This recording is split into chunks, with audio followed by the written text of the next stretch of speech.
Bom dia. Cumprimento a igreja com a graça e a paz do Senhor Jesus, amém? Glórias a Deus. Vamos nos acalmar.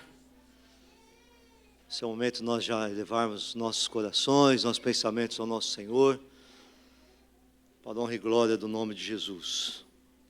Vamos abrir nossas Bíblias no livro de Lucas. Fica em pé, irmãos, para a leitura da palavra. Livro de Lucas, capítulo 2. Lucas 2, versículo 8 ao 14.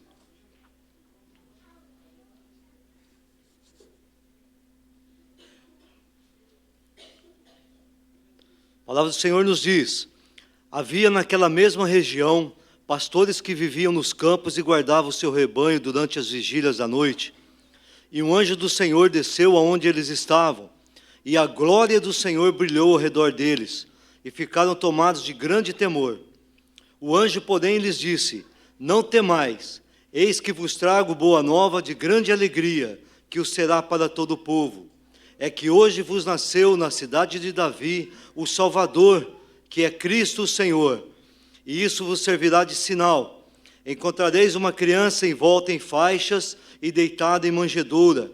E subitamente apareceu com o anjo uma multidão da milícia celestial, louvando a Deus e dizendo: glória a Deus nas maiores alturas, e paz na terra entre os homens a quem Ele quer bem. Amém? Glórias a Deus. Vamos orar. Senhor Deus e Pai, Deus amado, nessa manhã maravilhosa, Pai querido, nós estamos aqui reunidos na Tua casa, Senhor, no único propósito, ó Pai, de Te adorar, de bendizer o Teu santo nome, de agradecer, ó Pai, por tudo que Tu és, tudo que o Senhor tem feito em nossas vidas, ó Pai. Nós sabemos, Senhor, que Tu estás sob o controle de todas as coisas. Sabemos, ó Pai, que Tu tens o dom da vida. Nós Te agradecemos pelo nosso levantar, pelo nosso respirar, por essa manhã, por esse dia maravilhoso que o Senhor já fez. Obrigado, meu Pai, pela Tua presença em nossas vidas. Nos abençoe nessa manhã, nesse dia, nessa semana que está nesse ano, ó Pai. E hoje, ó Pai, especialmente comemoramos, ó Pai, lembramos a Tua morte, a Tua crucificação e a Tua ressurreição, ó Pai. Nós Te agradecemos, ó Pai, porque não fomos nós que escolhemos a Ti, foi o Senhor que escolheu a cada um de nós. Em nome de Jesus, Senhor, nós Te adoramos, ó Pai, bendizemos o Teu santo nome, nos alegramos, ó Pai, de pertencermos ao Teu reino, ao Teu lar, à Tua família, Senhor. Ó Deus, venha com a Tua graça, com o Teu amor, com a Tua bondade sobre nossas vidas. Fica na liberdade do Teu Santo Espírito. Fala conosco, ó Pai, na pregação da Tua palavra, nos louvores, ó Pai, dos cânticos que cantaremos a Ti. Receba a nossa adoração, nosso amor, que nós entoamos a Ti nessa manhã, ó Pai. No nome do Senhor Jesus, nós Te adoramos e Te agradecemos. Amém? Vamos louvar ao Senhor.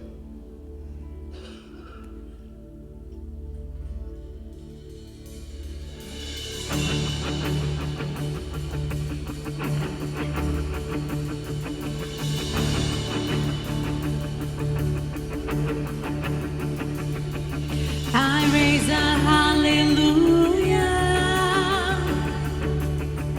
in the presence of my enemies. I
sobre os céus virá, a ele os reis se prostrarão.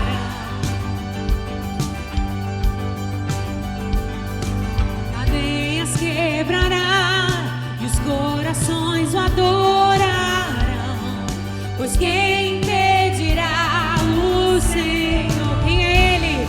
Esse é o nosso Deus, Leão de Judá, rugindo com poder, por nós batalhará, e o mundo há de render-se a Ele.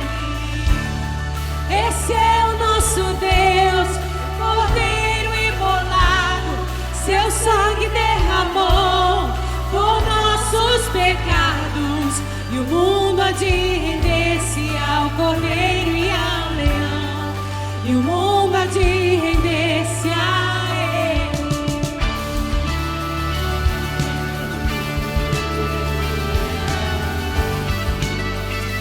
Sim, Senhor, sim, Senhor. Ó portas, levantai, deixai o Rei da Glória entrar. Ele veio pra salvar e aos cativos libertar, pois quem impedirá o Senhor? Esse é o nosso Deus, Leão de Judá, rugindo com poder, por nós batalhará, o mundo há de render-se a Ele. Esse é o nosso Deus, Cordeiro imolado, seu sangue derramou por nossos pecados, e o mundo há de render-se ao Cordeiro e ao Leão, e o mundo há de render-se a Ele. Aleluia, aleluia, Senhor. Sim, Senhor, sim, Senhor. Pois quem impedirá o Senhor? Pois quem impedirá o Senhor? Pois quem impedirá o Senhor? Pois quem impedirá o Senhor? Pois quem impedirá o Senhor? Pois quem impedirá? Sim, Senhor.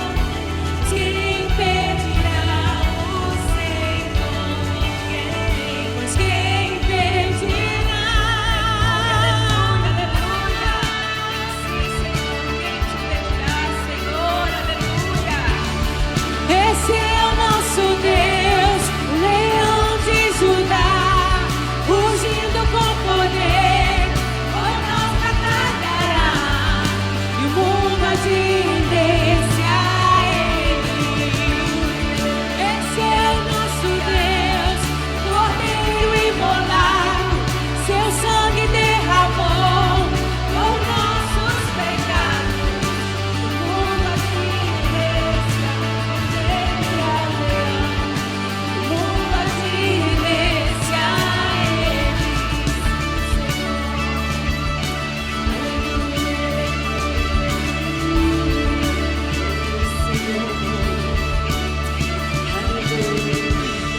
Meu Deus, glórias, glórias a Ti. Ele é o leão da tribo de Judá, aquele que está conosco em nossas batalhas, é aquele que é vencedor em todo tempo. Aleluia.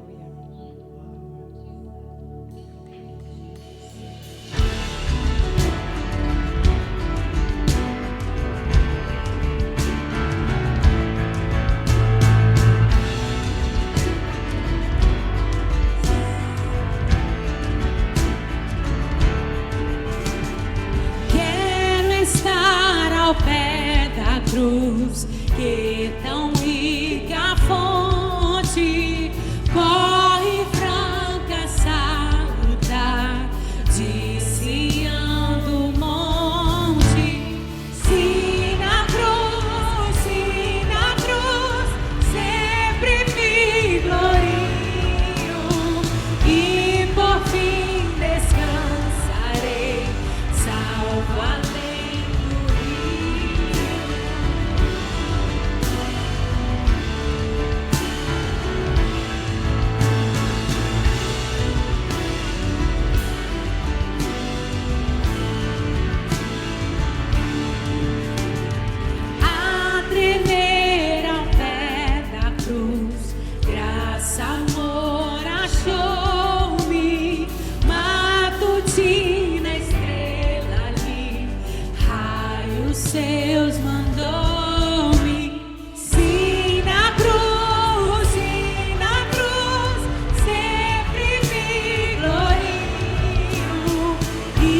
por fim descansarei, salvo além do rio.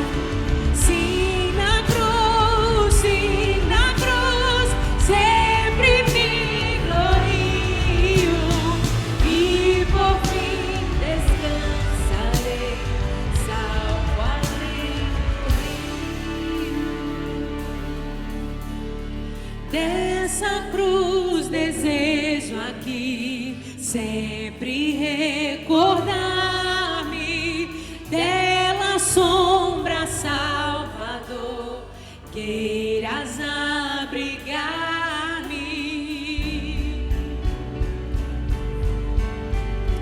Aleluia, Senhor, aleluia.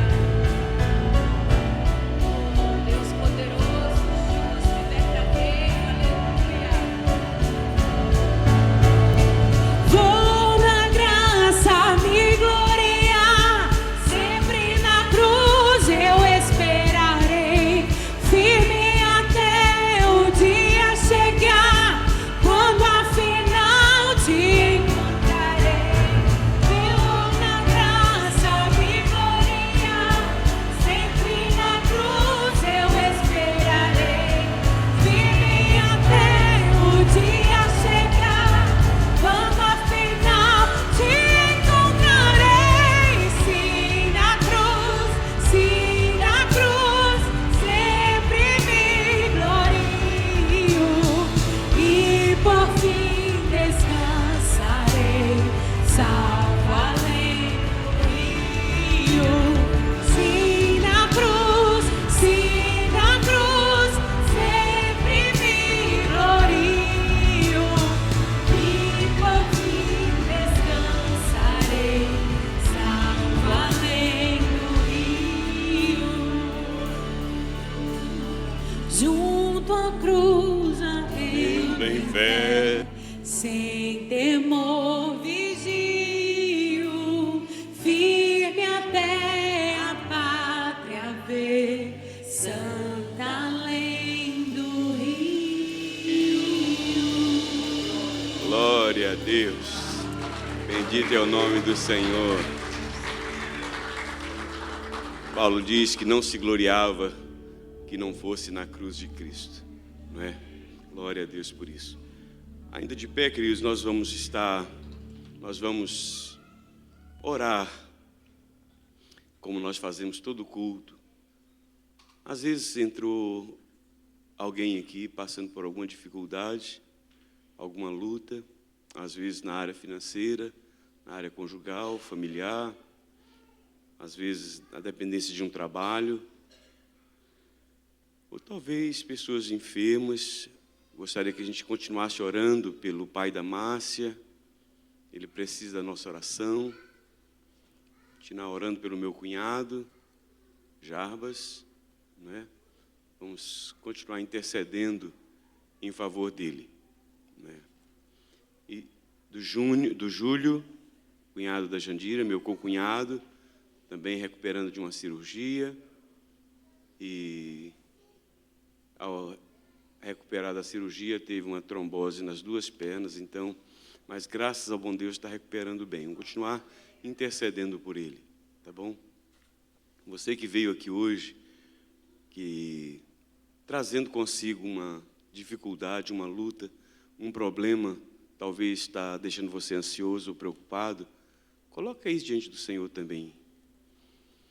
Bendito Deus, este momento é o momento quando nós, como igreja, como família da fé, como irmãos, colocamos diante do Senhor as nossas ansiedades, como diz a tua palavra, quando o salmista diz que a minha ansiedade não te é oculta. Ó Deus, e muitas coisas às vezes nos preocupam, nos deixam inquietos, às vezes tristes e até amargurados. Mas nós trazemos, ó Deus, aquilo que nos angustia, seja um problema de saúde, como o pai da Márcia, como o Júlio, seja um problema conjugal, familiar ou financeiro, nós colocamos diante de Ti, Pai, todas as pessoas que nesse instante, mesmo aquelas que nos acompanham à distância, e que nesse instante abre o seu coração para dizer para o Senhor: Deus, eu estou angustiado por causa deste problema. O Senhor que vê em secreto, o Senhor que conhece as coisas antes que elas se tornem públicas, e pedimos Tua intervenção, Pai, em nome de Jesus. Tu tens nas mãos todo o poder para reverter o quadro mais irreversível aos olhos humanos. E nós suplicamos, ó Deus, Tua intervenção nestas áreas em que estes irmãos declaram a sua ansiedade, a sua tristeza, a sua preocupação, a sua angústia, a sua aflição. Deus, alcance cada um agora nesse instante, e que este coração que estava triste já comece a se sentir alegre, e o conforto do Senhor, na certeza de que o Senhor está trabalhando em seu favor, para louvor e glória do Teu nome, em nome de Jesus. Amém. Irmãos, podem sentar. Queria chamar a Carmelita para apresentar os nossos visitantes.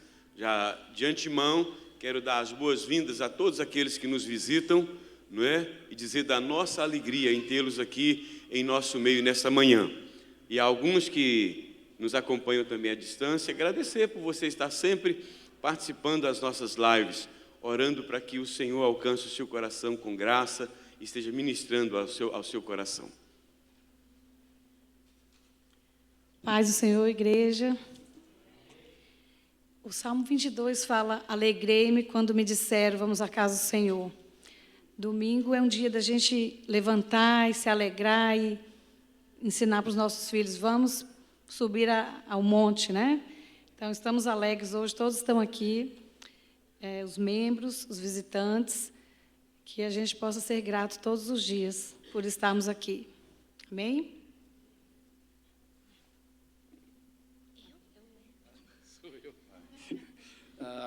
Graça e paz, igreja. A Igreja Vida Abundante tem o prazer de dar as boas-vindas a Adriana. Onde está a Adriana? A Adriana e o Gabriel. Vão lá atrás. Convidados da Chael. E também dar as boas-vindas ao Léo e à Fernanda. Eles estão lá. São os convidados do Neto. Neto. Muito obrigado, sejam bem-vindos.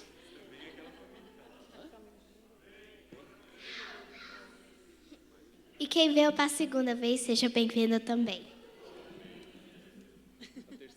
E a terceira? E todos que nos visitam por muitas vezes são sempre bem-vindos, né? Às vezes, por mais que se ensaie, nem sempre o ensaio sai certinho, né? Você viu aí que foi bem ensaiado, mas alguém faltou ensaio no último dia.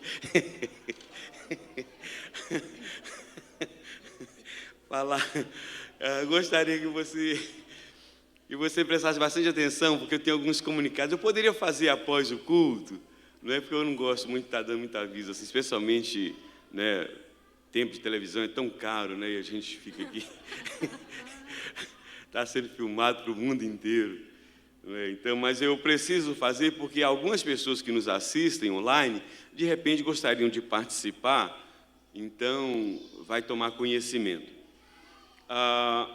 Nossos cultos aos domingos começam que horas? 10 da manhã, correto? Certíssimo. Porém, no dia 17, no terceiro domingo de dezembro, sem ser o próximo, no outro, no dia 17, nós teremos a nossa cantata de Natal e nós vamos ter o culto excepcionalmente às 6 horas da tarde. Então você vai ter 2 domingos para poder pensar isso. Domingo que vem eu vou reforçar esse aviso.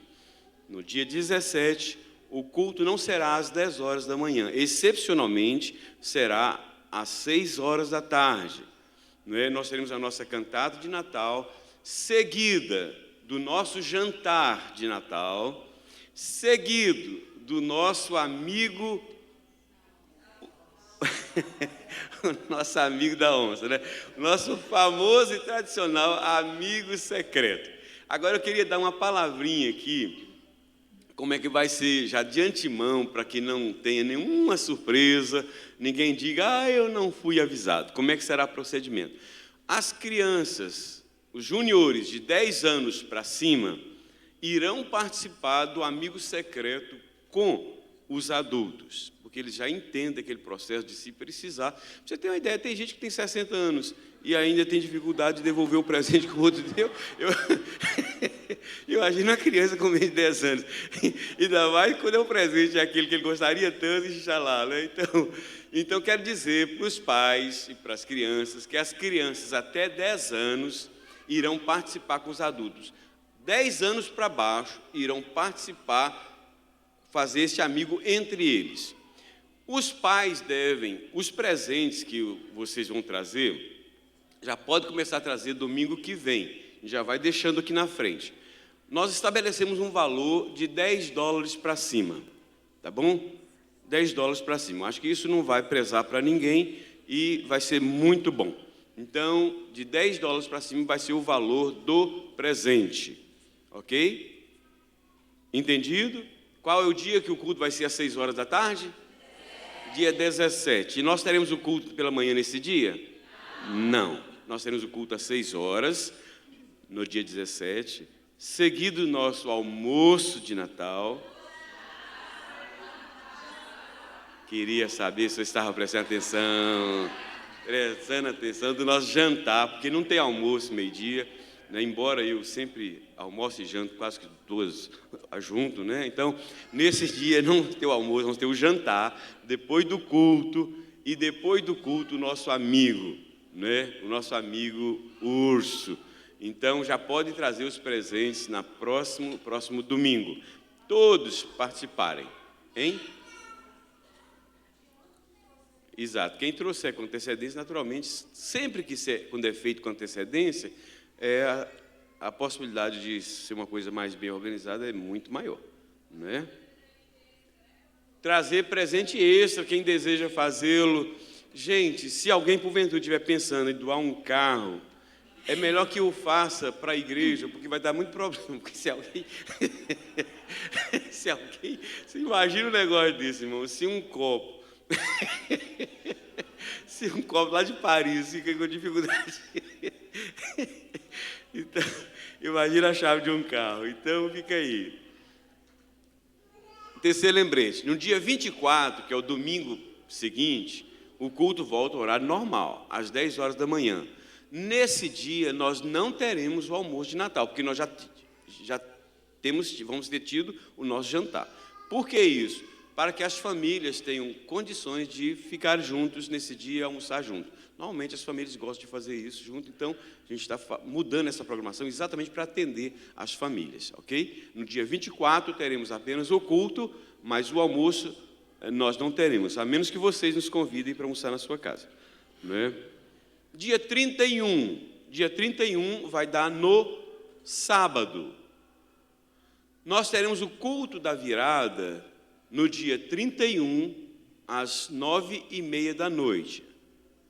No domingo, que é dia 1º, nós não teremos o culto às... Hein? 31 é domingo. Exatamente, 31 é domingo.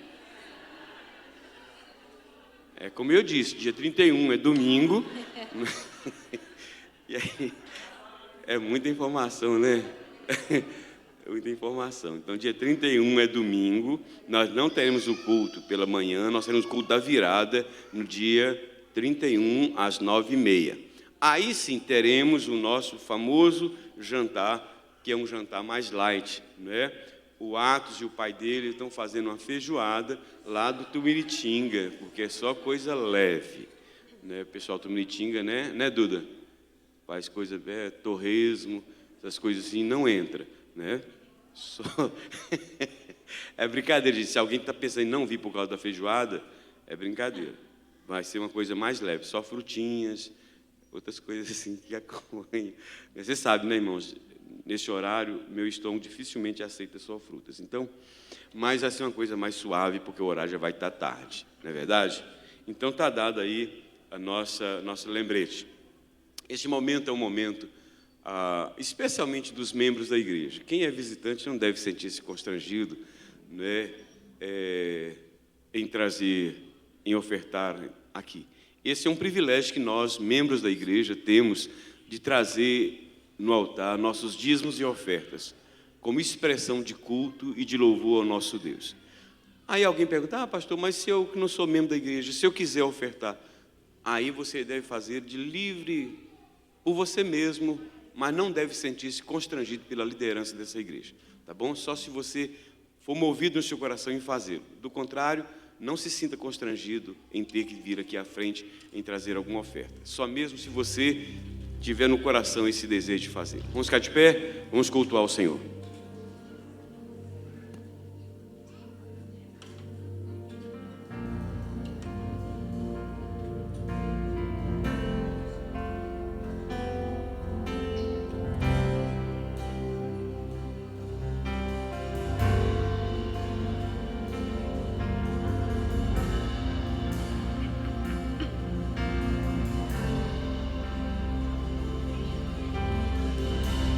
Digno é o Cordeiro que foi morto, santo, santo Ele é. Um novo cântico ao que se assenta sobre o trono do céu. Digno é o Cordeiro que foi morto, santo, santo Ele é. Um novo cântico ao que se assenta sobre o trono do céu.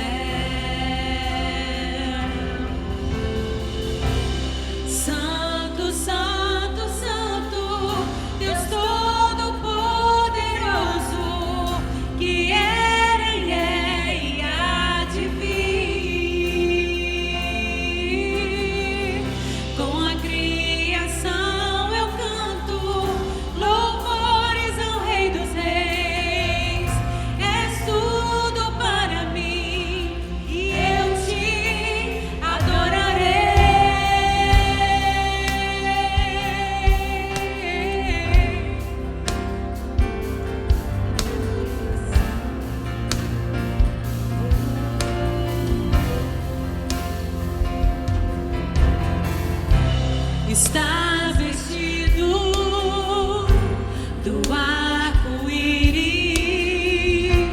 sons de trovão, luzes, relâmpagos, louvores, honra e glória, força e poder para sempre ao único Rei eternamente.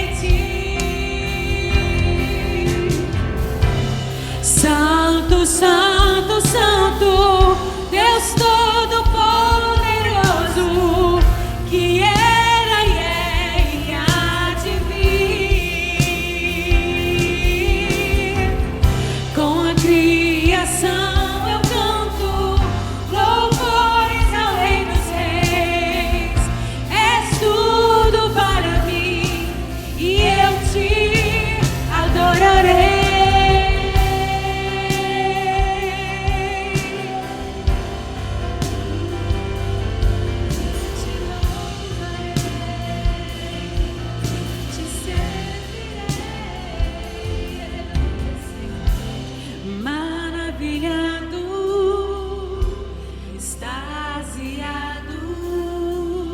Eu fico ao ouvir teu nome.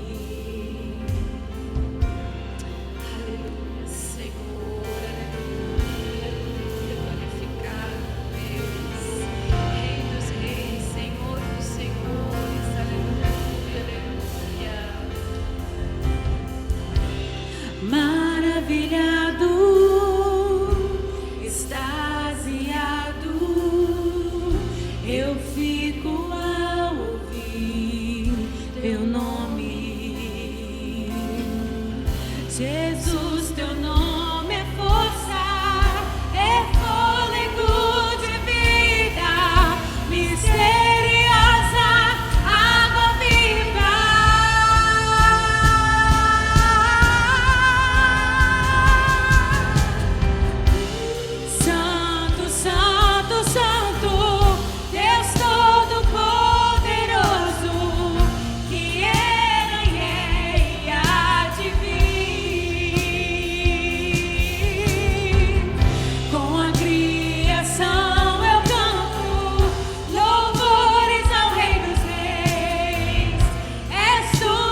toda a criação eu canto louvores ao Rei dos Reis. És tudo para mim e eu te adorarei.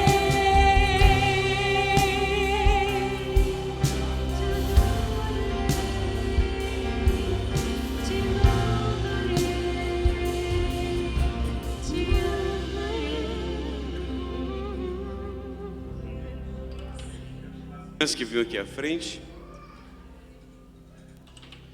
Isso, pode ficar. Não precisa ficar atrás, não. Pode ficar na frente mesmo. Não, agora não. Isso. Tudo bom?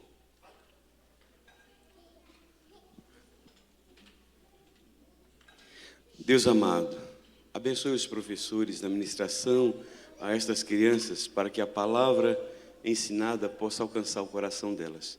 E também fala ao nosso coração nesta manhã. Em nome de Jesus. Amém. Deus abençoe. Vão com cuidado, sem precisar correr, por favor.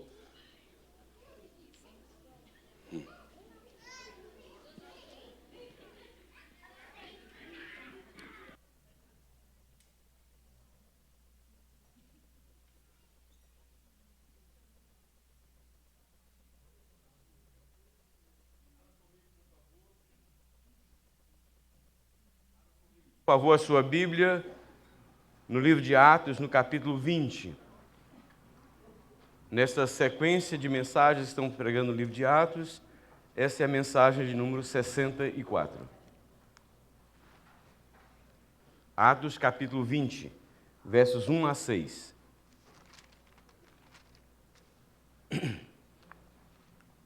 Gostaria que você permanecesse com a sua Bíblia aberta, porque vamos recorrer a outros textos no decorrer da mensagem.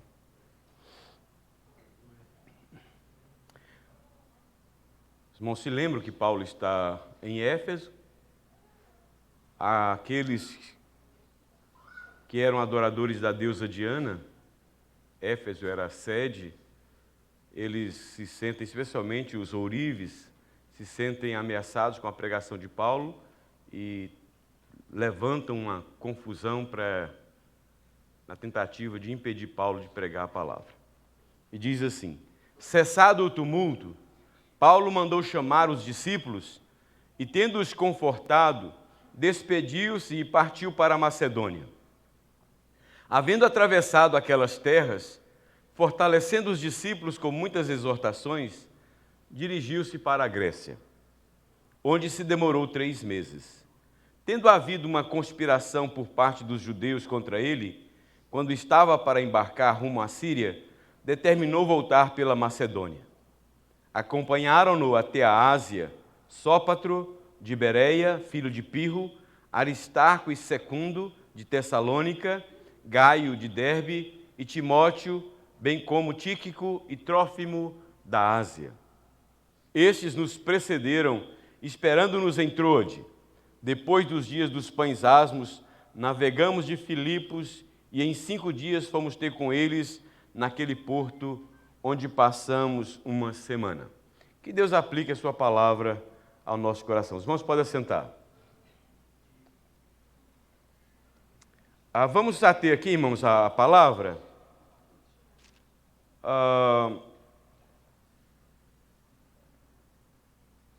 De modo em geral, tudo na vida... Irmãos, vamos ater aqui, por favor. De modo em geral, tudo na vida tem suas fases. Não sei quantas fases tem o Theo. O Raul, tem quantas fases? A Lua, por exemplo. Tudo na vida tem fases. E se não soubermos discernir o tempo certo destas fases, nós corremos o risco de atropelarmos a ordem das coisas. Para vocês terem uma ideia, já tem mais de quase uns 2 anos que eu não estou pescando mais, mas eu gosto muito de pescar. Mas já houve época de nós passarmos uma noite inteira no mar, na entrada do mar. E a gente sabe que lá está cheio de peixe. Mas não pegar um peixe, por causa da fase da lua. E já teve outras épocas, a gente fica lá 1 a 2 horas e encheu o balaio de peixe. Por causa da fase da lua. O homem tem suas fases. E por não conhecer bem estas fases, muitos deles se perdem, especialmente quando chega à meia-idade. Por não saber lidar psicologicamente com certas perdas e ganhos. E o mesmo acontece com a mulher. Então, quando não se tem esse conhecimento de que na vida as coisas mudam, vai passando de fase em fase, quando você não tem essa consciência, você não vai saber lidar com elas de forma correta. O casal tem suas fases. E por não conhecer bem essas fases, muitos deles se perdem. Especialmente quando chega a fase do chamado ninho vazio, que é o meu caso. Quando os filhos saem de casa e o casal fica só e não sabe o que fazer sem os filhos por perto. Já não é meu caso, porque eu sei muito o que fazer quando eles estão. Eu tenho sempre muita coisa para fazer quando eles não estão por perto, mais do que quando eles estão. Eu poderia.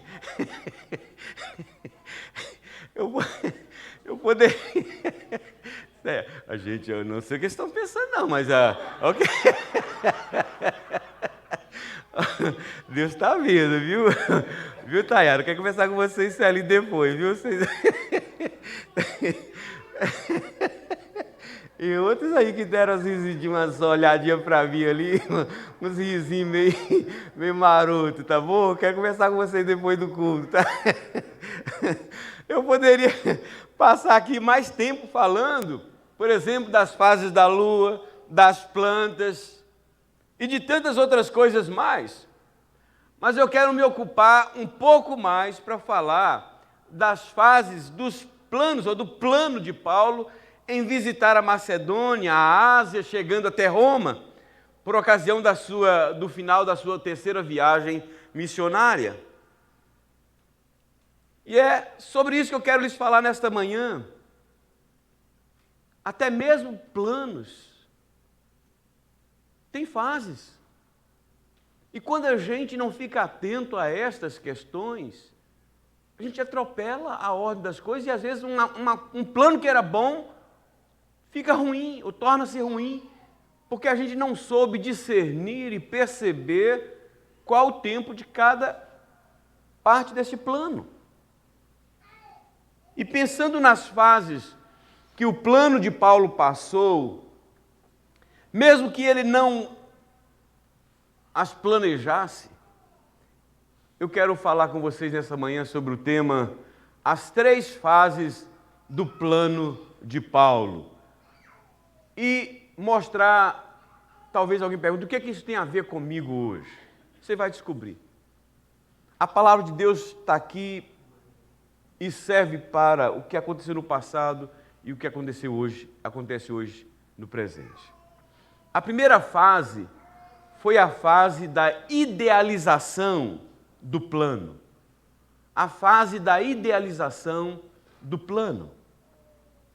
Depois de cumprir a sua missão em Éfeso, por ocasião da sua 3ª viagem missionária, o apóstolo Paulo começa a elaborar um plano de ir a Jerusalém, passando pela Macedônia e Acaia, e depois seguir viagem até Roma, conforme nos diz o verso 21 do capítulo 19. Você pode conferir aí.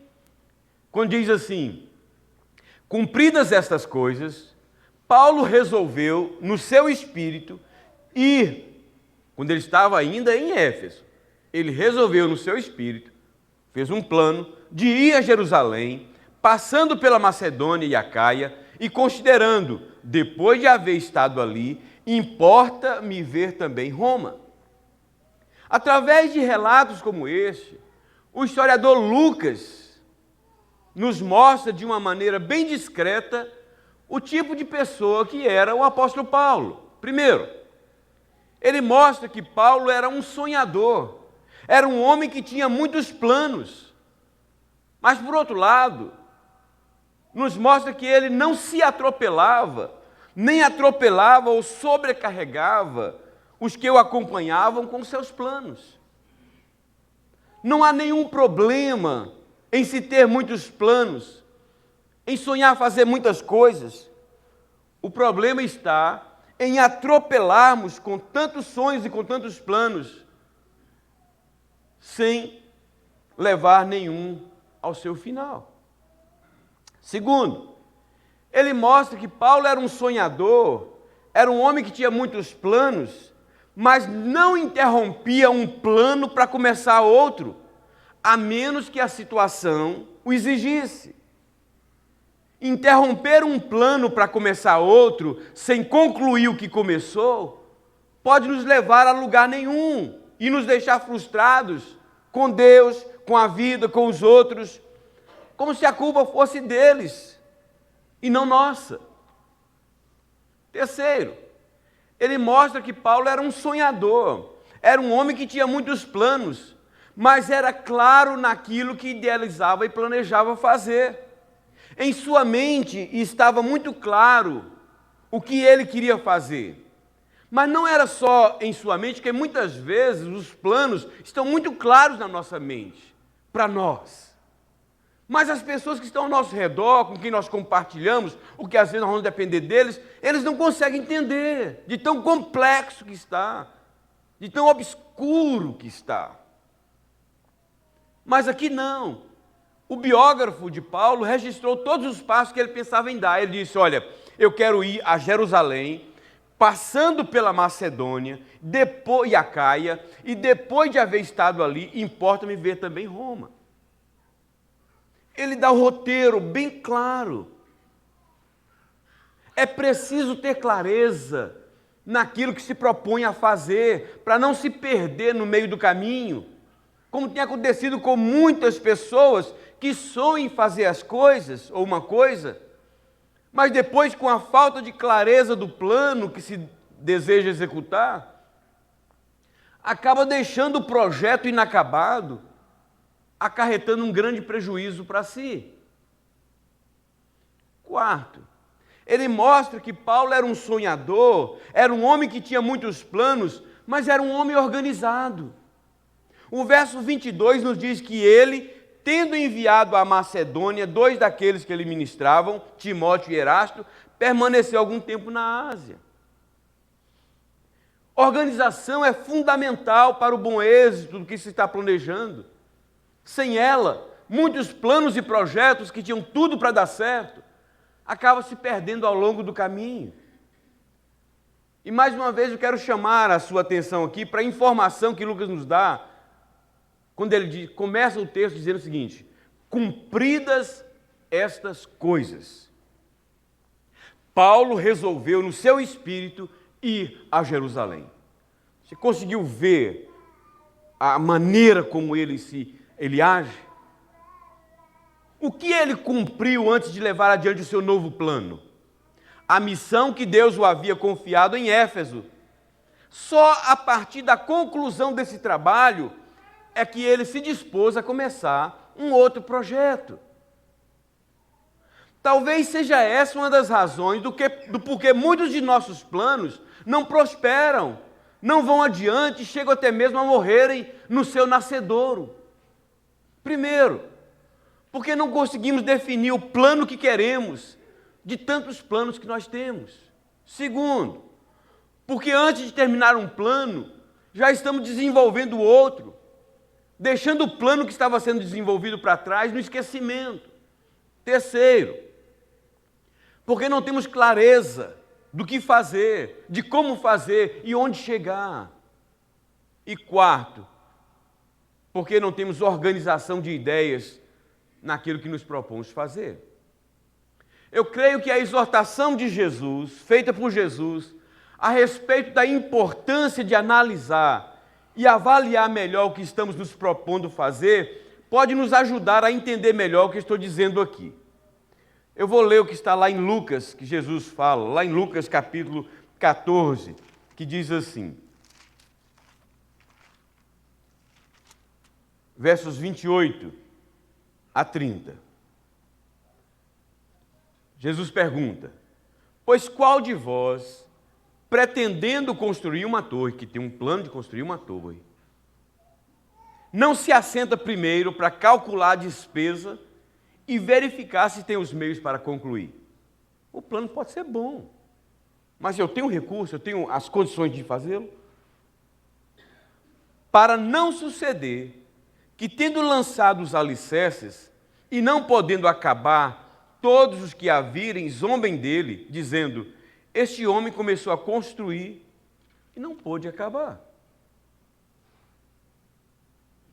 A ressalva de Jesus aqui não está no plano de construção da torre, e sim no planejamento e nos meios para se chegar lá, para que a mesma não ficasse inacabada e trouxesse desconforto e vergonha para quem a iniciou, sem falar no prejuízo material. Meu querido irmão, nós estamos vivendo o último mês, começamos o último mês deste ano 2023. Continue fazendo planos, tenha planos. Mas não esqueça de buscar a direção de Deus para esses planos, conforme nos aconselhou o sábio Salomão, dizendo: o coração do homem pode fazer planos, mas a resposta certa vem dos lábios do Senhor. Provérbios 16:1. E a minha pergunta para você nesta manhã é: o que você tem planejado fazer para melhorar sua vida pessoal? Como pessoa. Antes de elaborar um plano, mega plano empresarial para você se tornar uma pessoa independente financeiramente, uma pessoa próspera financeiramente, uma pessoa, assim, sabe, que tem uma poupuda conta bancária, que tem uma big empresa, a minha pergunta é: que plano você tem feito para melhorar a sua vida pessoal? Como pessoa.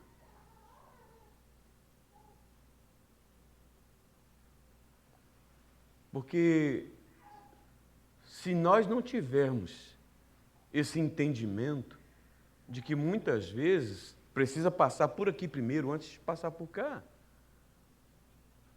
não é? Aí sim vem a questão: que planos eu tenho para melhorar a minha vida financeira?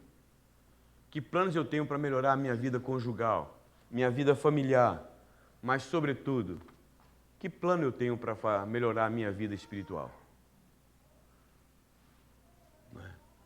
Vou continuar priorizando as outras coisas em vez do Senhor? Vou continuar gastando 1, 2, 3 horas no Facebook ou no Instagram e nada para a leitura da palavra de Deus? Nada para a oração?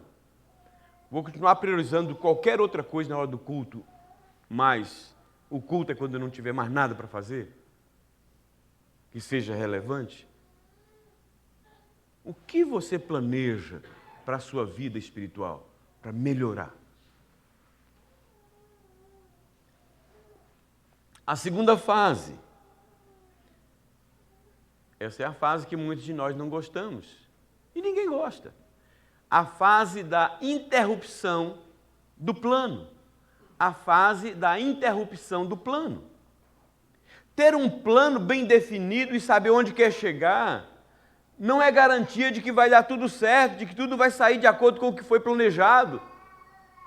Conforme aconteceu com o apóstolo Paulo no final do seu período na cidade de Éfeso, quando ele planejou ir até Jerusalém. Na sua cabeça está muito clara: eu vou até Jerusalém, mas antes de ir até Jerusalém eu vou passar na Macedônia, de lá eu vou para a Caia, não é? E depois eu quero chegar até Roma. Tudo estava muito bem definido.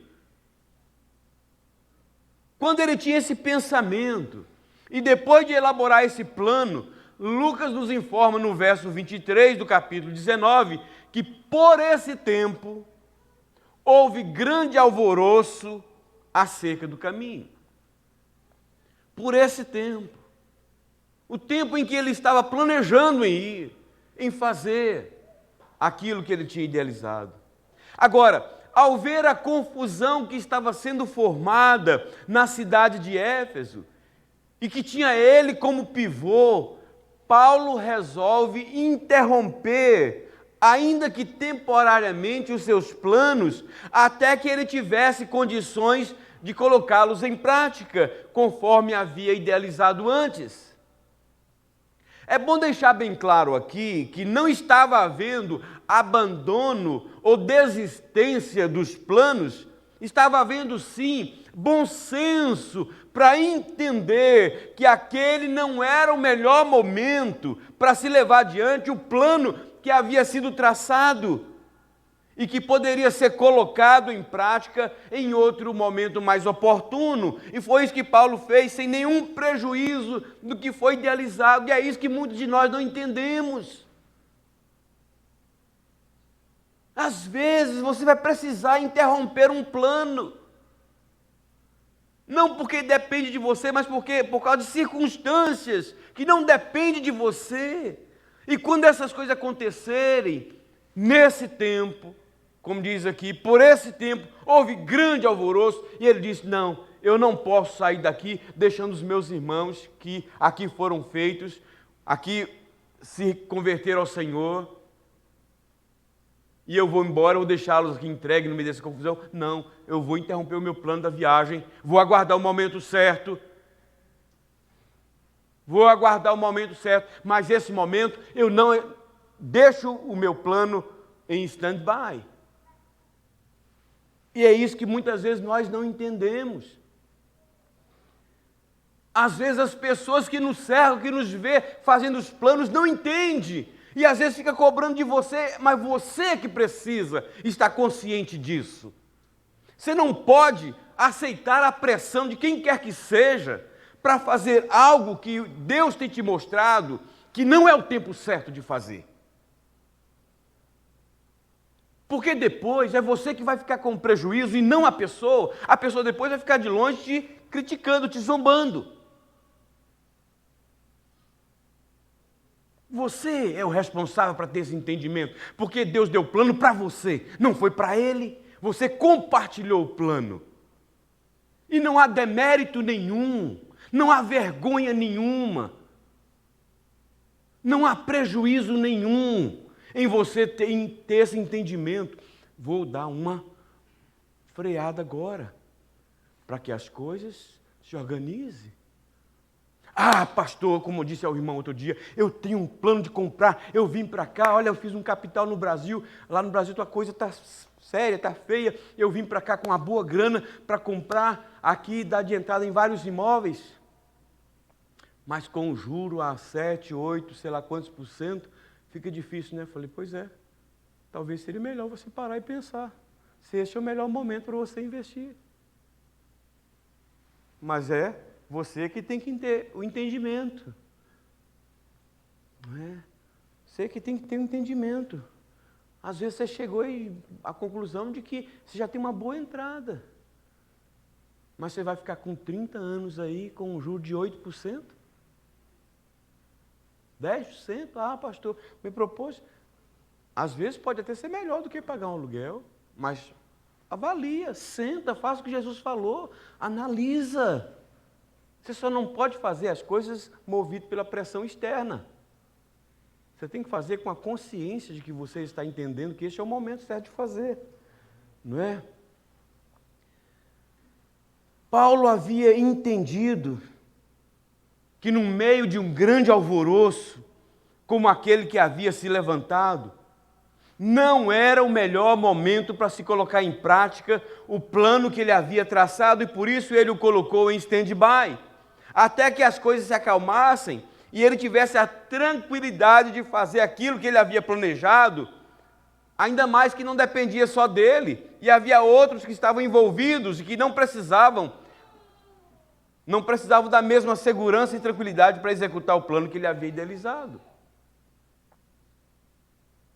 Ao longo da sua jornada ministerial, especialmente durante as suas viagens missionárias, várias vezes o apóstolo Paulo foi impedido de colocar em prática o que ele havia planejado. E ele não faz questão de esconder isso, pelo contrário, ele faz questão de deixar isso bem claro, para que saibamos lidar com esta situação quando isto vier a acontecer. além da situação acima mencionada, em que ele se viu impossibilitado de colocar em prática o seu plano de visitar Jerusalém, passando pela Macedônia e Acaia, ele vai tocar nesse assunto de forma mais clara ao escrever a sua segunda carta aos Tessalonicenses, no capítulo 2, no verso 18, dizendo, de fato, quem o impediu de colocar em prática o seu plano? Diz ele aos Tessalonicenses, que ficava na Macedônia. Tessalônica é uma das cidades da região da Macedônia. Macedônia não é uma cidade, Macedônia é uma região. Hoje, na Turquia.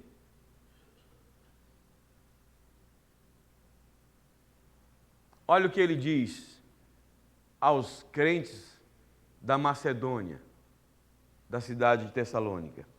Ora, nós, irmãos, orfanados, olha a expressão que ele usa, orfanados, que seja, ele está se sentindo órfão, não é? Pelo fato de não ter podido fazer aquilo que ele gostaria, de como pai, abraçar os filhos na fé que ele havia feito. Ora, nós, irmãos, orfanados por breve tempo de vossa presença, não porém do coração, com tanto mais empenho diligenciamos, com grande desejo, ir ver-vos pessoalmente. Por isso, quisemos ir até vós, pelo menos eu, Paulo, não somente uma vez, mas duas. Pasmem, ouçam. Contudo, Satanás nos barrou o caminho. Cuidado com essa espiritualidade excessiva de alguns crentes que tentam nos influenciar, como que mostrando que nós em Cristo nos tornamos super-homens e que a gente fala, sai Satanás, e ele sai, e ele cai para lá, e aí pronto, o caminho fica livre para você andar. Fosse assim, né? Seria tão bom, né?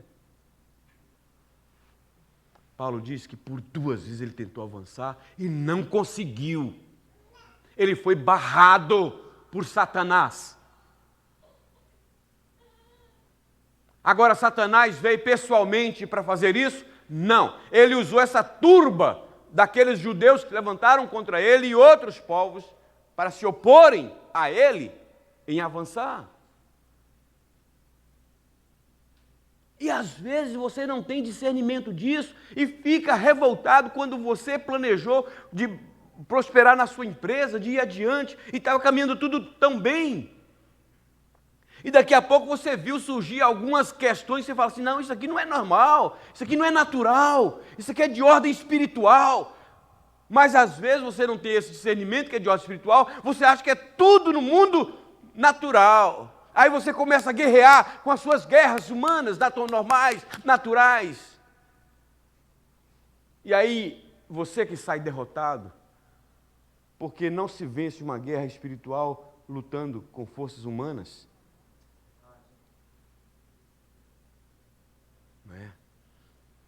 Não é isso que Paulo nos diz na sua carta? Que a nossa luta é contra os principados e potestades, contra os principados deste mundo tenebroso. Satanás nos barrou o caminho. Ouça-me com atenção, meu irmão. Por um breve tempo, Satanás pode barrar o seu caminho e impedi-lo de levar adiante os seus planos, especialmente se os mesmos vão redundar em bênção para a sua vida, para a vida de outros e especialmente para a glória de Deus. Foi isso que ele fez com o apóstolo Paulo. É bom ficar bastante claro aqui que antes disso acontecer, isto é, de Paulo ir para a Macedônia, o seu desejo, o seu plano era de ir para a Ásia. Tanto é que ele tentou ir para lá, mas Deus o impediu, conforme lemos em Atos 16, nos versos 6 e 7. E percorrendo a região frígio-gálata, tendo sido impedidos pelo Espírito Santo de pregar a palavra na Ásia, defrontando Mísia, tentavam ir para a Bitínia, mas o Espírito de Jesus não o permitiu. Por que Deus, através do seu Espírito, não impediu Paulo de colocar em prática o seu plano de ir para a Ásia? Porque o plano de Deus era que ele fosse para a Macedônia. Daí a razão de mostrar para ele, em uma visão, qual era o plano de Deus para a sua vida naquele momento. E diz o texto: à noite sobreveio a Paulo uma visão, na qual um varão macedônio estava em pé e lhe rogava, dizendo: passa a Macedônia e ajuda-nos. Assim que teve a visão, imediatamente procuramos partir para aquele destino, concluindo que Deus nos havia chamado para lhes anunciar o Evangelho. Você entendeu por que Satanás barrou Paulo por 2 vezes de ir para Macedônia? E quando isso aconteceu, Paulo ficou revoltado, desanimado ou desistiu de levar adiante aquele plano que Deus havia traçado para ele? Por que eu estou trazendo essa questão à tona? Para que você não se deixe desanimar quando isso acontecer. Por algum tempo, ele pode até nos impedir de realizar os planos que Deus colocou em nosso coração. Mas ele não irá prevalecer por muito tempo, porque o Senhor nos dará a vitória, conforme muito bem afirmou Tiago, irmão de Jesus, dizendo no capítulo 4, versos 6 a 8. Deus resiste aos soberbos, mas dá graças aos humildes.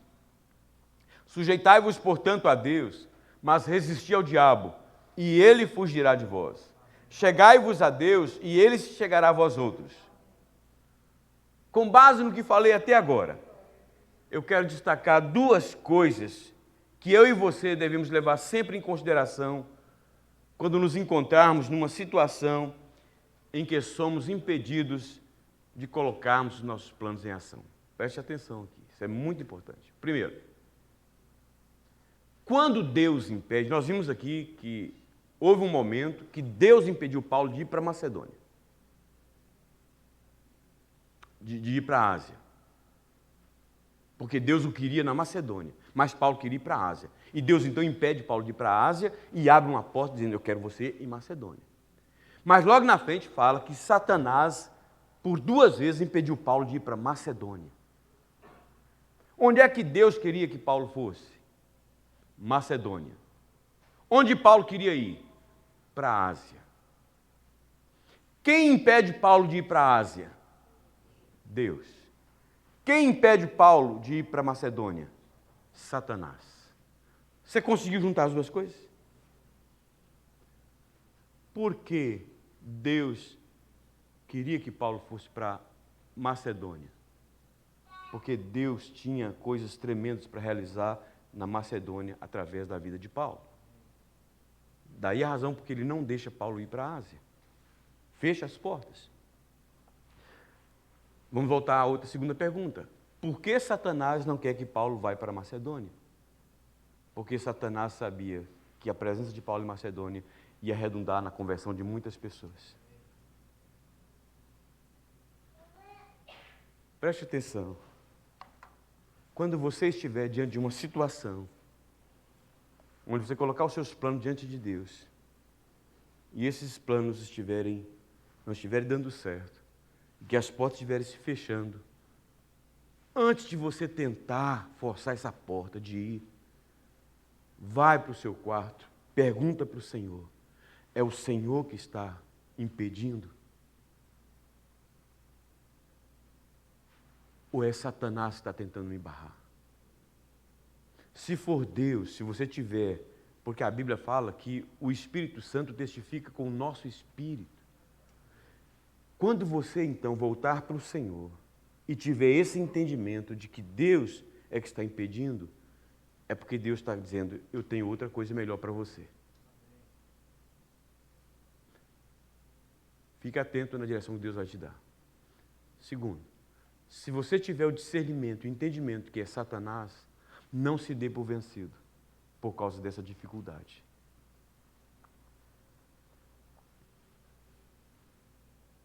Dito isto, permita-me fazer a seguinte pergunta: que conclusão você tem chegado a respeito do que ou de quem tem lhe impedido de ir adiante com seus planos? Ou você simplesmente, quando as coisas não fluem, você fica chateado, chuta, pisa no gato e sabe lá o quê? sai xingando todo mundo, com raiva do marido, não cozinha mais. Tem mulher que desconta as frustrações dela, não cozinha mais, e isso é o mínimo, né? Aí, né? A gente vai ter que conversar mesmo, viu? Então, nós precisamos parar para pensar sobre isso. Mas tem uma terceira que eu quero caminhar para o final. Uma terceira fase do plano de Paulo. É a fase da retomada e execução do plano.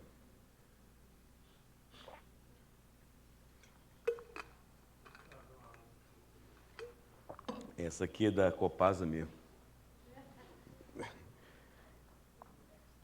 Ao longo da nossa caminhada pelas estradas desta vida, nós precisamos aprender que não basta fazer a coisa certa, é preciso fazer a coisa certa no tempo certo e da forma certa. Muitos de nós ficamos confusos sobre o porquê, muitas vezes, não temos êxito em certas coisas que fazemos, mesmo fazendo a coisa certa. E às vezes nos esquecemos dos dois itens igualmente importantes e necessários, que são o tempo e o modo, conforme nos segredou o sábio Salomão em seu livro de Eclesiastes, no capítulo 8, versos 5 e 6. Quando ele diz: o coração do sábio conhece o tempo e o modo. Porque para todo propósito há tempo e modo. Porquanto é grande o mal que pesa sobre o homem. Uma das virtudes do apóstolo Paulo era exatamente esta: procurar fazer a coisa certa, mas sem ignorar ou desprezar o tempo e o modo, conforme nós podemos ver no verso 1 do capítulo 20 do texto que nós lemos, que diz assim: cessado o tumulto, Paulo mandou chamar os discípulos e partiu para Macedônia. Você percebeu que agora é o contrário? Naquela ocasião, quando levantou o tumulto, Paulo disse: vou colocar meus planos aqui nessa gaveta e vou ficar aqui. Agora, tudo foi resolvido, cessado o tumulto, Paulo mandou chamar os discípulos e partiu para Macedônia. Qual foi o seu objetivo desde o começo? Chegar primeiro a Macedônia, mas um imprevisto aconteceu e ele teve que adiar temporariamente a execução do seu plano até que chegasse o tempo certo e oportuno, e esse tempo chegou quando cessou o tumulto. Cessado o tumulto. Aqui Lucas descreve o momento em que Paulo entendeu que era o momento de colocar em prática o plano que ele havia traçado de ir a Jerusalém e depois Roma, mas passando primeiro pela Macedônia e Acaia. E foi isso que ele fez.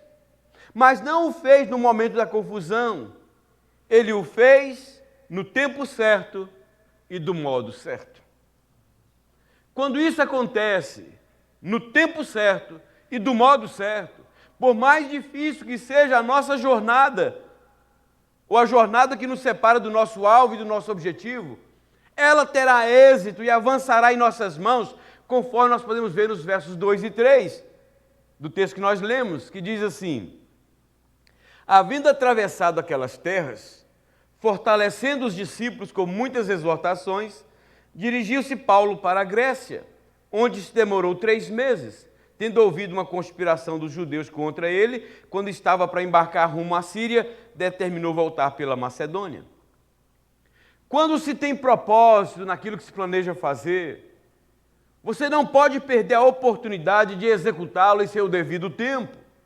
Se por um lado, Paulo esperou o tumulto cessar, por outro, ele não demorou para agir o mais rápido possível quando isso aconteceu. E aqui é onde muitos de nós nos perdemos. Às vezes agimos quando deveríamos retroceder um pouquinho, nos aquietar um pouquinho, até que as coisas se organizem, Não é isso que os americanos fazem?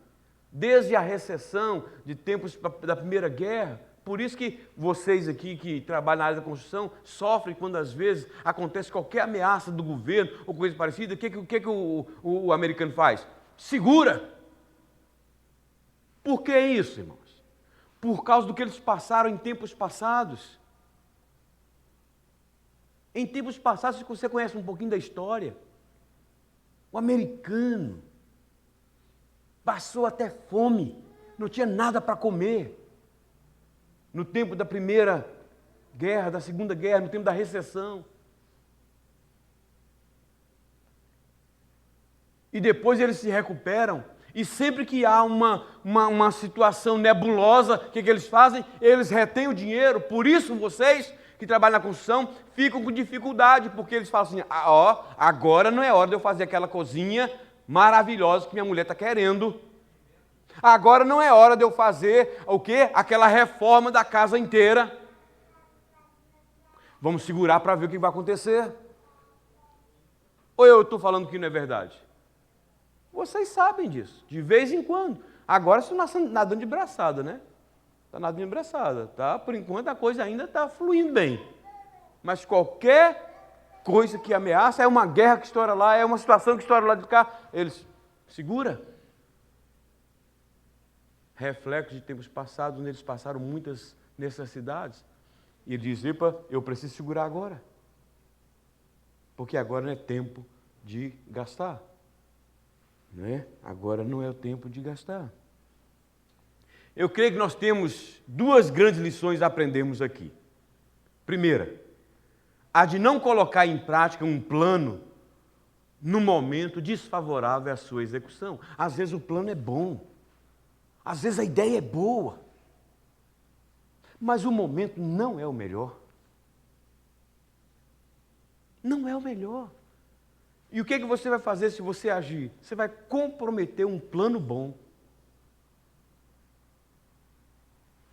Segunda lição. A de deixar passar a oportunidade de colocar em prática um plano que tem tudo a seu favor para ser executado. Às vezes, tudo está te convidando, as coisas estão se apresentando, mas por causa da nossa morosidade, de querer postergar as coisas, a gente deixa de agir no tempo certo. Eu quero destacar mais uma vez aquilo que Paulo fez neste momento favorável.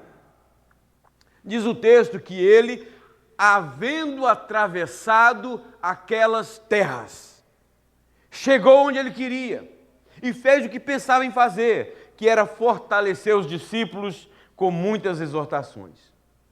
Uma leitura superficial desse texto nos dá a impressão que foi fácil fazer o que Paulo fez, mas na realidade há muitas implicações nesse ato dele atravessar aquelas terras, mas o propósito fez com que ele superasse os meios para atingir os seus fins. Para chegar onde queria, Paulo teve que atravessar aquelas terras. E diga-se de passagem, não foram terras fáceis de serem atravessadas devido à hostilidade daqueles que não queriam que ele chegasse lá. Meu querido irmão, não espere, vocês dois jovenzinhos que estão chegando para cá agora, menos de um mês aqui, não espere atravessar terras fáceis para chegar ao seu objetivo. O Cássio já está velho perto deles agora.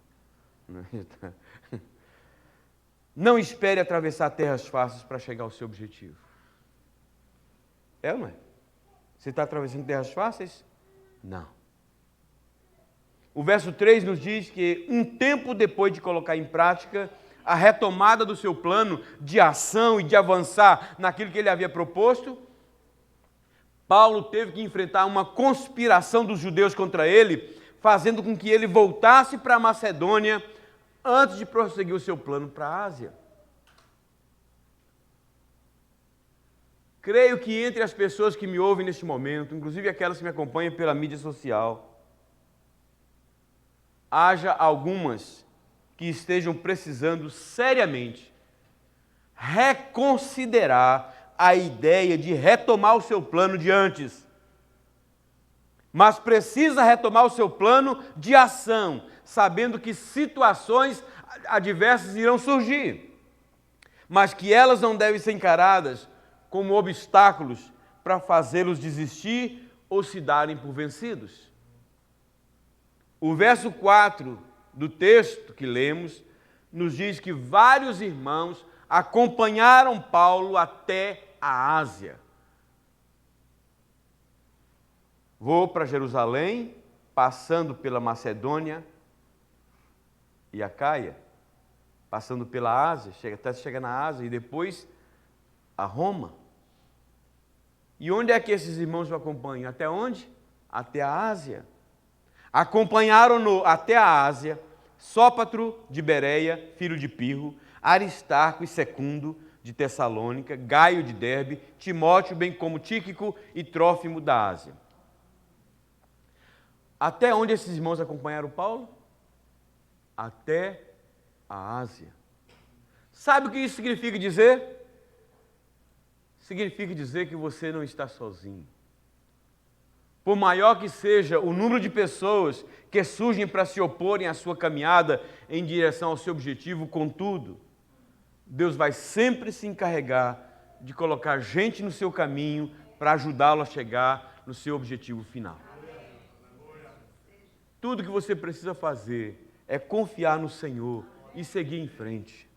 Meu querido irmão, ouça-me com muita atenção neste momento, porque essa afirmação que vou fazer agora precisa estar na sua mente e no seu coração.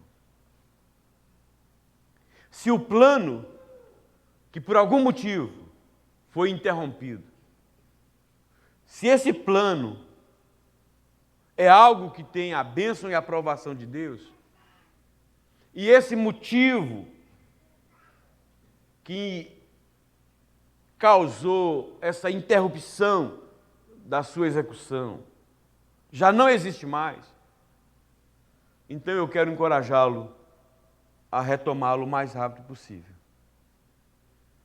Atravesse as terras que se encontram à sua frente e chegue onde Deus colocou na sua mente e no seu coração que você deveria chegar. Eu quero concluir a mensagem dessa manhã, relembrando as 3 fases do plano de Paulo para chegar em Roma. E, ao mesmo tempo, fazendo com que cada um de nós pense nessas fases que, às vezes, temos que passar para chegar no nosso objetivo também. A primeira fase é a fase da idealização de planos. Todos que estão aqui, inclusive esse jovenzinho casal que chegou agora recentemente, todos que estão aqui, tiveram uma ideia no coração, tiveram um plano um dia, planejaram algo, uma vida melhor talvez, dar uma condição melhor de vida para os seus pais, alguma coisa. A idealização do plano. Mas aí, muitas vezes, vem a segunda fase, que é a fase da interrupção do plano. É quando algumas coisas começam a acontecer que não estavam previstas, que não estavam programadas. E de repente você chegou aqui achando que dentro de 3 meses já estaria com as suas despesas quitadas e descobriu que elas aumentaram. Não é? Não é, Roberto? Descobriu que elas aumentaram e disseram para você que você já ia chegar aqui e pegar pacotes de 100 nas árvorezinhas que tem, né? Teve um que chegou no aeroporto e viu uma nota de 100 e chutou, falou, eu pego depois, vou pegar, né? Achou que... Disseram para você que aqui tem muito trabalho, que paga muito bem, que você vai, daqui a pouco, você fala, meu Deus, me disseram que aqui era tão fácil, se meu pai e minha mãe me viam...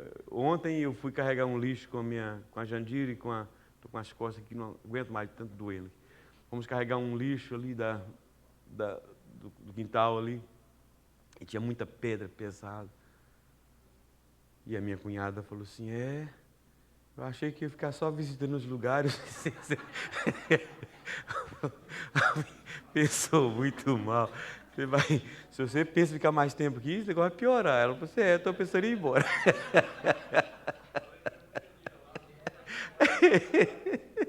Então você chega aqui com aquela ideia, Cássio, poxa vida, gerente do banco, chegar lá só contar nota, e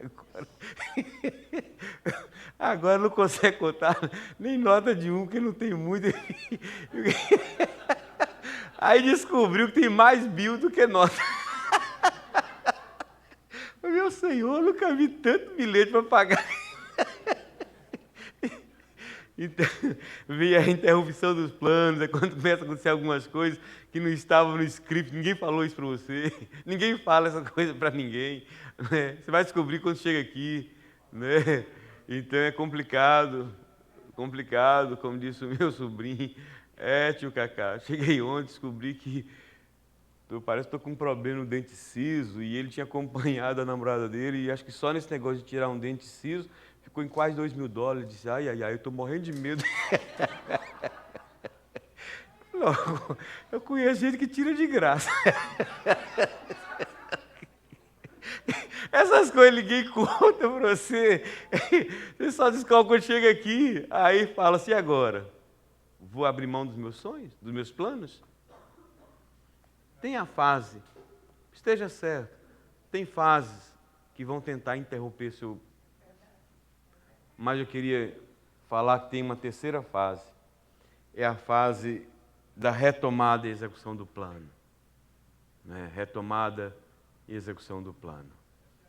E aí, prepare-se, porque Deus, na sua infinita graça, bondade e misericórdia, vai fazer. Ele vai enriquecê-lo com as suas bênçãos. Não desanime, fica firme. Não permita que as dificuldades que surgem, né, que às vezes impede você de executar os seus planos nessa segunda fase, leve você ao desânimo, ao abatimento, ao sentimento de fracasso, de derrota. Não. Isso é para fortalecê-lo ainda mais, isso é para amadurecê-lo ainda mais, isso é para prepará-lo ainda mais para a terceira fase, para que ela seja uma fase vitoriosa. Amém? Que Deus te abençoe. Vamos orar. Ficar de pé, queridos. Ó Senhor, como nós aprendemos com a Tua palavra, ela é uma fonte de riqueza, meu Deus. Como nós precisamos, cada dia, nos curvar e nos dobrar diante do Senhor e aprender aquilo que o Senhor tem para nos ensinar. E com certeza, se nós o fizermos assim, quando surgirem os tumultos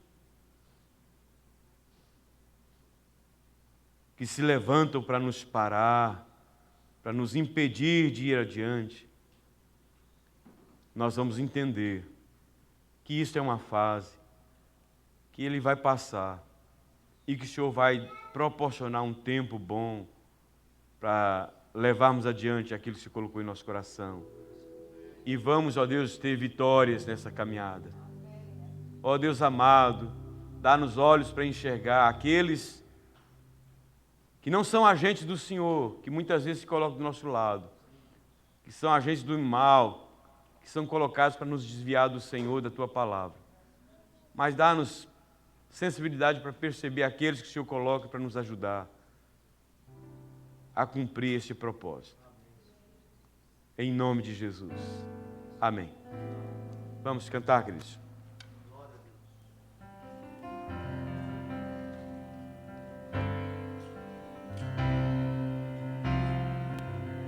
Os sonhos de Deus são maiores que os meus.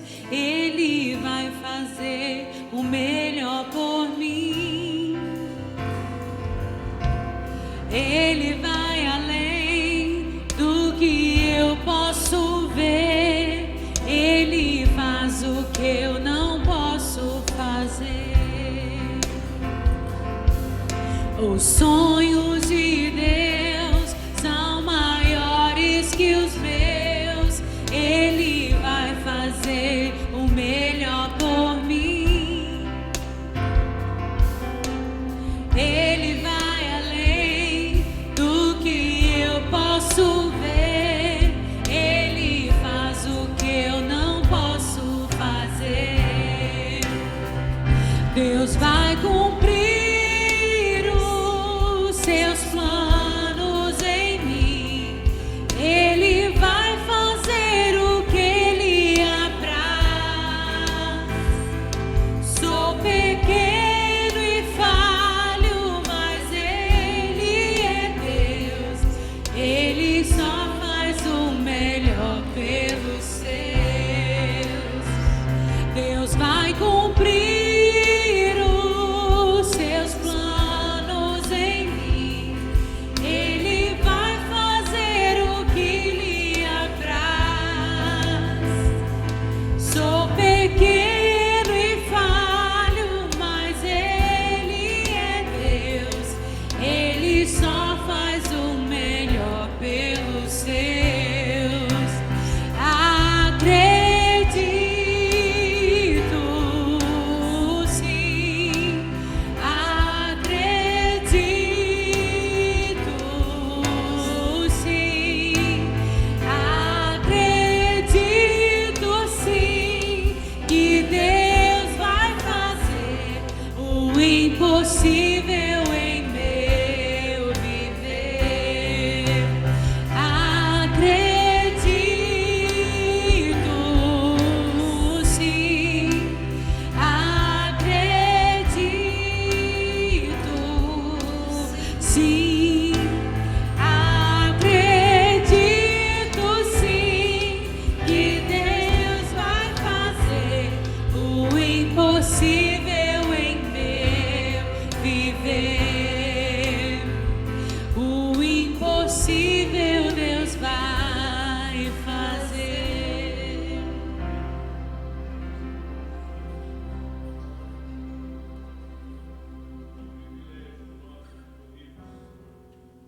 Nos assentar em torno da mesa do Senhor. Este momento, irmãos, é um momento muito especial, muito significativo para a igreja do Senhor Jesus. A Bíblia diz que na noite que foi traído,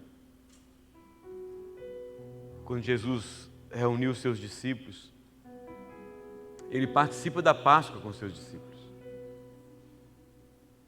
Ele come aquelas ervas amargas. Ele come aquele pão sem fermento. Ele faz todo aquele ritual da Páscoa.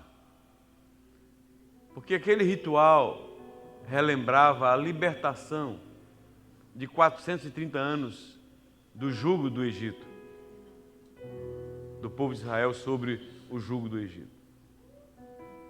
Mas a Páscoa simbolizava, como tudo no Velho Testamento, simbolizava o que iria acontecer no Novo. Simbolizava a libertação maior que o Cordeiro nos traria. Lembra-se que o anjo da morte só entrava na casa onde não tinha a marca do sangue. Não importa se ele era judeu ou não. Se não tivesse a marca do sangue na verga da porta, o anjo da morte entrava. A única coisa que impedia o anjo da morte entrar, era a marca do sangue. E esse sangue era o cordeiro, o que vinha do cordeiro que tinha sido morto e era aspergido lá. Simbolizava a morte de Jesus por nós. O sacrifício de Jesus na cruz feito em nosso lugar. Você pode ser, como eu sou, um pastor, pode ser o líder do louvor da igreja, pode ser um presbítero, um diácono, pode ser quem você for. Mas se você ou se esta pessoa ainda não se converteu a Cristo, não recebeu Jesus Cristo como Senhor e Salvador da sua vida, ela não tem a marca desse sangue no seu coração, você pode estar certo que ela não está livre da morte eterna, cujo destino eterno será o inferno. A única pessoa que nos salva dessa condenação é Jesus. E nós estamos diante de um memorial, quando a palavra de Deus diz que na noite que foi traído,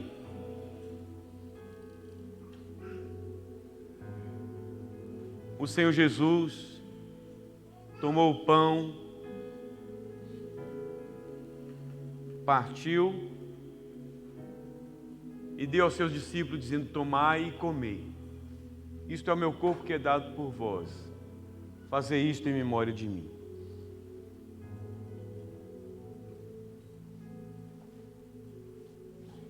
Por semelhante modo, depois de haver ceado, o Senhor Jesus tomou o cálice, dizendo: este cálice é o cálice da nova aliança do meu sangue derramado em favor de vós. Fazei isso todas as vezes que o beberdes em memória de mim. Porque todas as vezes que comerdes o pão e beberdes o cálice, anunciais a morte do Senhor até que Ele venha. A ceia não é da Igreja Vida Abundante. A ceia é do Senhor. Se você é um crente no Senhor Jesus Cristo, já tomou a decisão de entregar a Ele a sua vida e o tem como Senhor e Salvador da sua vida, e você está em comunhão com Deus, então você está convidado a participar deste banquete espiritual. Santifique e abençoe estes elementos, ó Pai, o pão e o vinho, que simbolizam o corpo e o sangue do Teu Filho Jesus. Corpo que foi partido e rasgado por nós, em nosso lugar. Sangue que foi derramado na cruz do Calvário para nos purificar de todo o pecado. Ó Deus, purifica nossas mentes, nossos corações, limpa-nos para que possamos participar dignamente do pão e do vinho. E assim, ó Deus, trazer glória para o nome que está acima de todo nome, o nome de Jesus. Amém.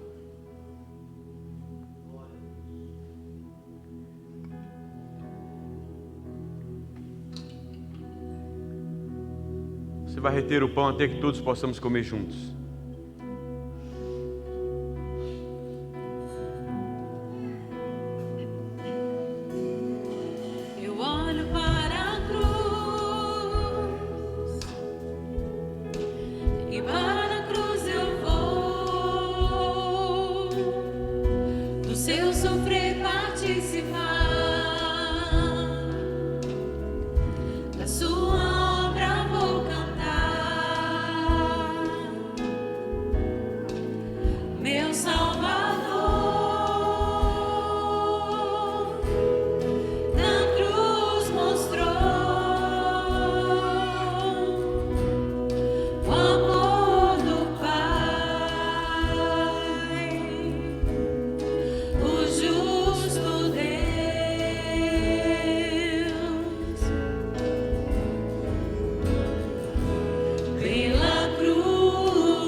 E para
Jesus tomou o pão e deu aos seus discípulos, dizendo: tomai e comei. Isto é o meu corpo que é dado por vós. Fazei isto em memória de mim. Comei dele todos, disse Jesus.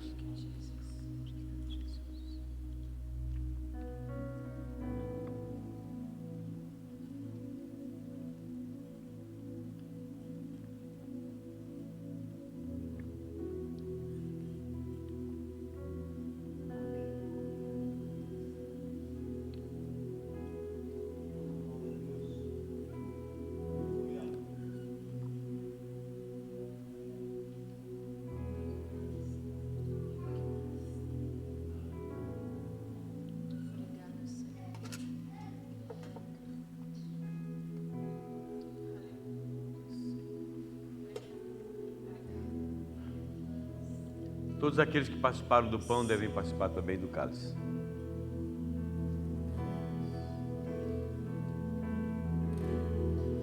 E merecida vida, de graça recebi, por sua cruz, sua morte me livrou, trouxe-me a vida. Eu estava condenado, mas agora pela cruz eu fui reconciliado.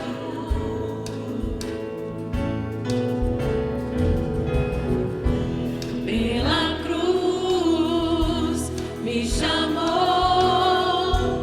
gentilmente me atraiu e eu, sem palavras, me aproximo, quebrantado por seu amor.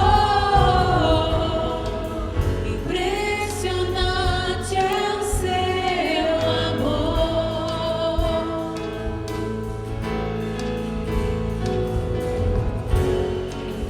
Me redimiu e me mostrou o quanto é fiel. Impressionante é o seu amor.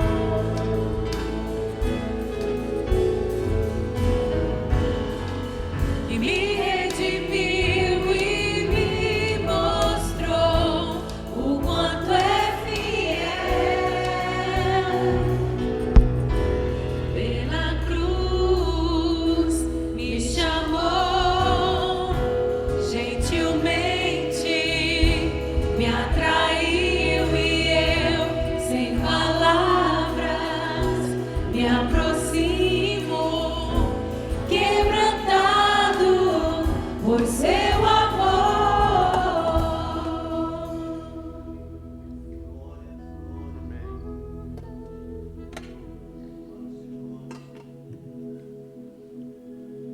Por semelhante modo, depois de haver ceado, o Senhor Jesus tomou o cálice, dizendo: esse cálice é o cálice da nova aliança do meu sangue derramado em favor de vós. Fazei isso todas as vezes que o beberdes em memória de mim. Bebei dele todos, disse Jesus.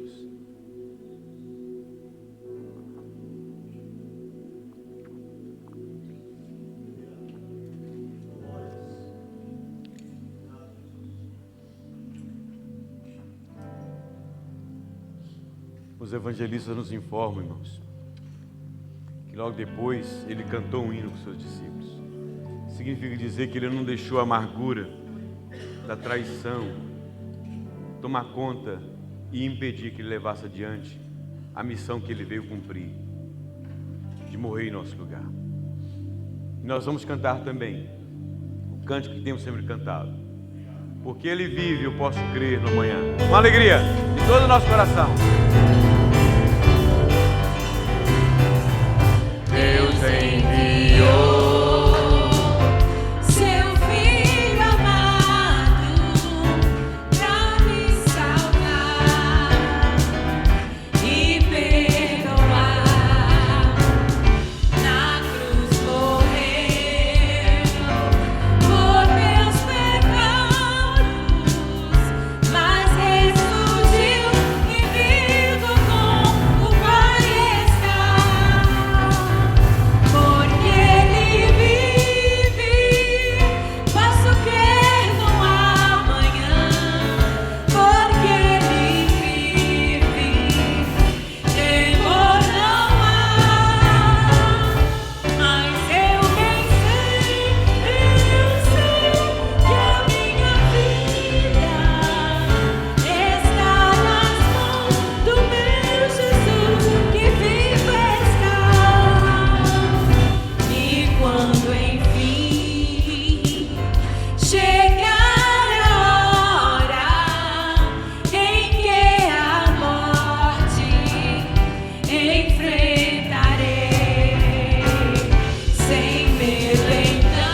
Logo depois da bênção apostólica, eu peço aos irmãos que assentem, né? Aliás, eu queria chamar aqui na frente o Duda, né, sua esposa, para que viesse à frente. Aliás, vem todo mundo, todos vocês. O Duda vai... Dessa vez foi pouquinho tempo, hein? Que? Já deu 2 meses já? Mas também começou a colocar o Duda para carregar essas pedras, verdade? Duda, minha cunhada também está querendo ir embora.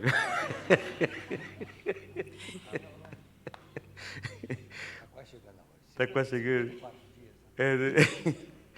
Aqui sempre quando vem parentes assim que a gente acha que está demorando, a gente começa a levar para a construção, eles vão embora rapidinho. Não é o seu caso não, né, Duda? Ah, é? Eita! Vamos orar. Deus querido, eu te dou graças pela vida desse casal precioso. Graças porque o Senhor tem cuidado deles, ó Deus, e no meio das suas lutas, eles têm se mantido fiéis. Ó Deus amado, que nunca falte a presença consoladora, fortalecedora, animadora, protetora do Senhor sobre este casal.